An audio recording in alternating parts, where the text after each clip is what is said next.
Hello বন্ধুরা, আমরা প্রথমে আলুটি ভেজে নিচ্ছি তেলে। দেখো কত সুন্দর লাগছে, ডুবা তেলের ভেতরে আলু ভাজছি।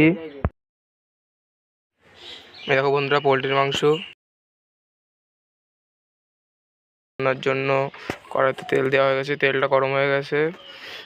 মশলা দিচ্ছে, কাঁচা লঙ্কা, পেঁয়াজ সব একসাথে বেটে মিক্সারে মেশিনে। বন্ধুরা, সব ধরনের মশলা দেওয়া গেল। বৌদি এখন হাতা থেকে নাড়ছে। উফ, কি সুন্দর কালার, লাল টকটকে পুরো মাংস। উফ গাইস, দেখো বন্ধুরা, বৌদি মাংসটি কড়াইয়ে ঢাললো। উফ, কড়াইয়ের ওপর কি লাফাচ্ছে মাংস। কত সুন্দর লাগছে দেখতে। কে কে খাবে একটু কমেন্ট করে বলো।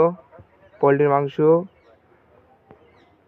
কত সুন্দর কালার, মশলাটাও খুব সুন্দর। বাহ, কত সুন্দর কালার লাগছে, জিভের থেকে জল পড়ছে দেখে। কে কে পোলট্রি মাংস খেতে ভালোবাসো কমেন্ট করে বলো।